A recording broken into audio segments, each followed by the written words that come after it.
देखिए एसी जो है बहुत आसान चैप्टर है, बहुत स्कोरिंग है, बोर्ड के एग्जाम के हिसाब से बहुत इंपॉर्टेंट है, हर नजरिए से इंपॉर्टेंट। लोग ईएमआई वगैरह नहीं पढ़ते हैं, डायरेक्ट एसी भी पढ़ लेते हैं और एक क्वेश्चन बन जाता है कंपटीशन में, सिंपल कॉन्सेप्ट से। ठीक है, तो इसलिए इसको थोड़ा सा ध्यान से पढ़िए। अल्टरनेटिव, पहले हम डेफिनेशन से ही शुरू करते हैं। एसी मतलब वो अल्टरनेटिंग करंट, वर्ड ही लिखा हुआ अल्टरनेटिंग, इसका मतलब जो एक फिक्स इंटरवल में उल्टा होता रहे, अल्टरनेट होता रहे। ठीक है, अपना डायरेक्शन को चेंज करता रहे। ठीक है, अल्टरनेटिंग करंट का मतलब हुआ changes direction after fix interval of time. मतलब एक एग्जांपल हम बताते हैं, मान लो ऐसा डायग्राम है करंट का, ये डायरेक्शन को पॉजिटिव माने, ये नेगेटिव, पॉजिटिव नेगेटिव, मतलब कोई लूप है, आधा टाइम पीरियड में ऐसे करंट, आधा टाइम पीरियड में ऐसे करंट, करंट डायरेक्शन बदलता चल रहा है हर टाइम। ठीक है, और भी टाइप का अल्टरनेटिंग हो सकता है, मान लो ऐसे लिए, स्ट्रेट लाइन लिए, सब अल्टरनेटिंग करंट, हर फिक्स टाइम के बाद उल्टा होता रहेगा। ओके, तो ऑब्वियस है ये सिंपल डीसी सर्किट टाइप से नहीं है, इसको प्रोड्यूस करने वाला कोई सोर्स है। तो वो सोर्स कहां से प्रोड्यूस होता है? Produced by AC source, when it is connected across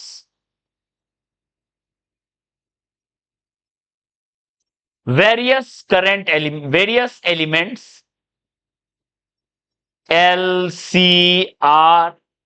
L मतलब इंडक्टर, C मतलब कैपेसिटर, R मतलब रेसिस्टर, उसके क्रॉस कनेक्ट करते हैं एसी सोर्स को, तो ऐसा करंट डेवलप होता है। ठीक है, तो अगर सिंबॉलिकली जाए, ये है एसी सोर्स। एसी सोर्स पे पहले आते हैं। ठीक है, एसी सोर्स कहां से प्रोड्यूस हुआ? AC generators. एसी सोर्स आया कहां से? एसी जनरेटर, जो कि ऑलरेडी ईएमआई में हम पहला क्लास में ही कवर किए थे, सेकेंड क्लास में वीडियो डाल चुके हैं, आप जाके एक बार एसी जनरेटर वाला वीडियो देख लेना। ईएमआई का भी लास्ट टॉपिक है। कहां से प्रोड्यूस हुआ था? एक क्वाइल को हम रोटेट करवा रहे थे ओमेगा से, omega equal to 2 pi F या 2 पाई/टी, ओमेगा से रोटेट करवा रहे थे, मैग्नेटिक फील्ड था, इसमें रोटेट करवा रहे थे, तो एसी सोर्स डेवलप हुआ था, बना था। और उस सोर्स को अगर अब एलिमेंट से जोड़ते हैं तो एसी करंट बनता है। ठीक है, तो अगर इसका इक्वेशन याद होगा तो इस टाइप का इक्वेशन था एसी सोर्स का। ईएमएफ जो है टाइम के टर्म में ऐसा होता है, इस टाइप का हो सकता है, जहां e as a function of time EMF, पहला जो टर्म है ये होता है पीक वैल्यू और मैक्स वैल्यू। उस ईएमएफ का पीक वैल्यू और या मैक्स वैल्यू बोलेंगे। आगे वाला टर्म, यहां साइन है, कॉस भी हो सकता है, साइन है तो कॉस में भी हो सकता है, या कॉस है तो साइन में भी हो सकता है। ठीक है, और अंदर में जो टर्म है साइन के अंदर, इसको बोलेंगे phase of AC source. Phase मतलब होता है एंगल, उस एसी सोर्स का एंगल क्या है। ठीक है, जहां पे जो ओमेगा टर्म है, जो ओमेगा टर्म है वो बताएगा क्वाइल का एंगुलर स्पीड क्या है। देख लो, ये ओमेगा वो omega same, omega is angular speed of coil, या फिर और angular frequency of source equation. Source का जो इक्वेशन है वहां जो ओमेगा है, वही है एंगुलर स्पीड। जितना एंगुलर स्पीड से घूमेगा, ठीक है, वो वहां आ जाएगा। हाँ, पूरा को 5 बोलते हैं, ओमेगा टी प्लस 5। ठीक है, जैसे मान लो फ्रीक्वेंसी मान लो रहता 50 हर्ज, इंडिया में 50 हर्ज का रहता है एसी सोर्स, तो 50 हर्ज है तो ओमेगा का वैल्यू कितना हो गया? 2 पाई एफ। दैट इज कितना हो गया बताओ? 2 पाई × 50, दैट इज 100 पाई, या 100 × 3.14, कितना हो गया?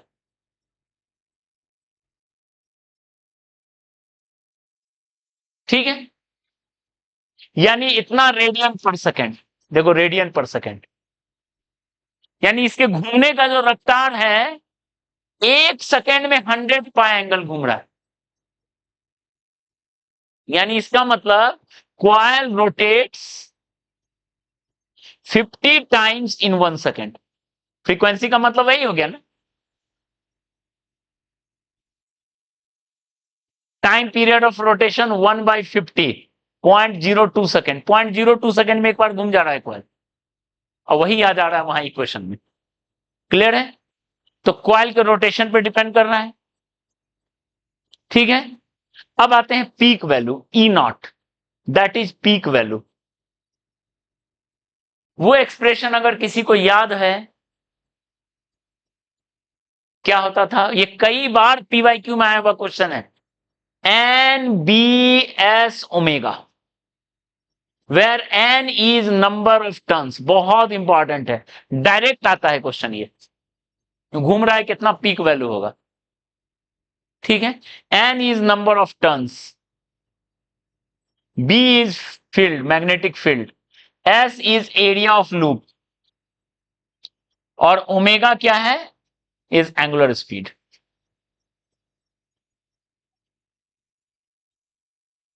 उसका पीक वैल्यू इतना। ओके, क्लियर है? तो हर का मतलब ये हो गया, ये एसी सोर्स है। ये एसी सोर्स जब कनेक्ट होता है, तो ये जो प्रोड्यूस किया ई का वैल्यू है E0 sin ω t + 5।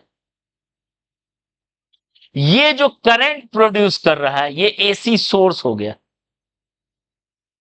तो ये जो एसी प्रोड्यूस कर रहा है, वो भी इसी टाइप का है।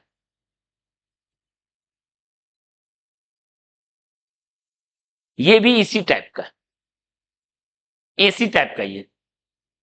ठीक है, जहां पे देखो, यहां ओमेगा है तो यहां भी ओमेगा है, यानी जिसका पीरियड कितना होगा, टाइम पीरियड कितना होगा? 2 पाई/ओमेगा। फ्रीक्वेंसी कितना होगा? ω/, वो ओमेगा है तो वो ओमेगा है। ये यहां पीक वैल्यू, तो यहां भी पीक वैल्यू होगा।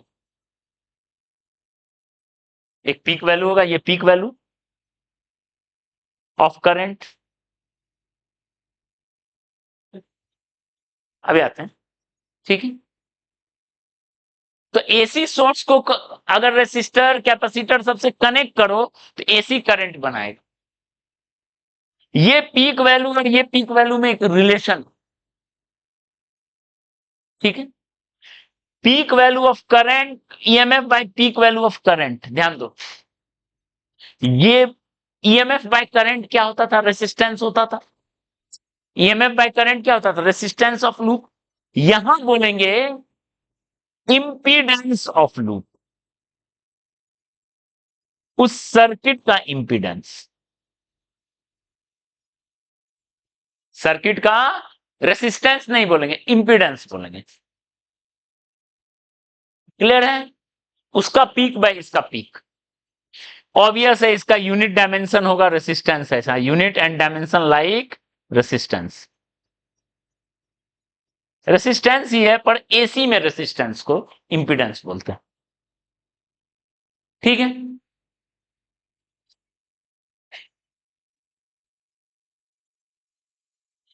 ये सब चीज सेम था, omega T plus 5 omega T plus, ये एक एक्स्ट्रा टर्म आ गया, एक्स्ट्रा टर्म, ये एक्स्ट्रा टर्म।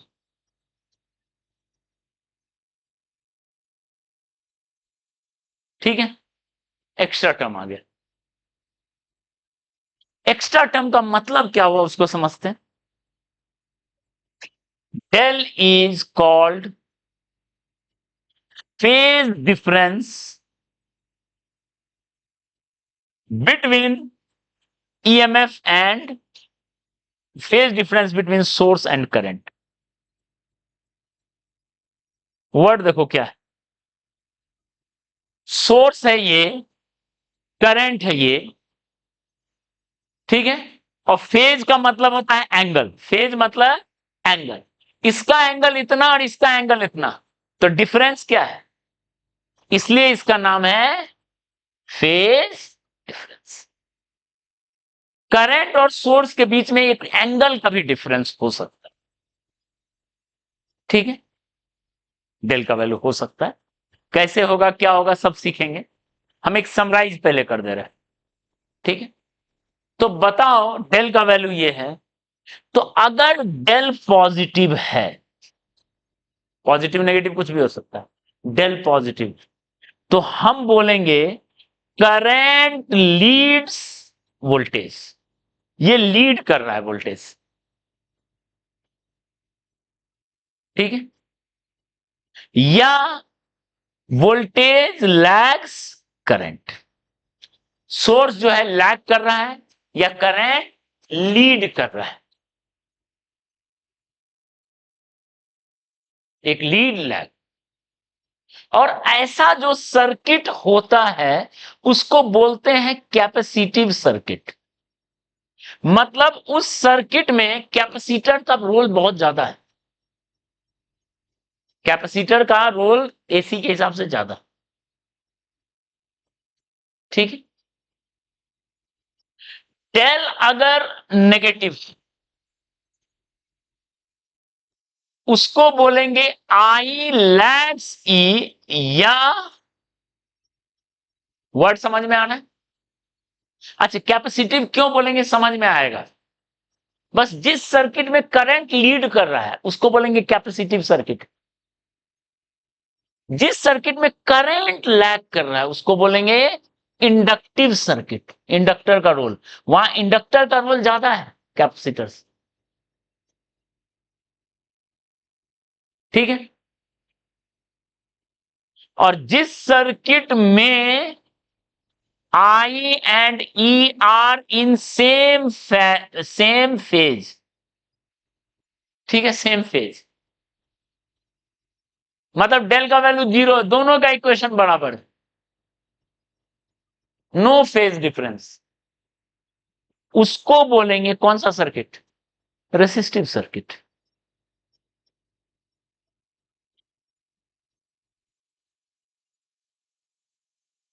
ठीक है, उसको बोलेंगे रेसिस्टिव सर्किट। और इस केस में बोलेंगे circuit is in resonance, circuit क्या है, रेजोनेंस। समझ में आया।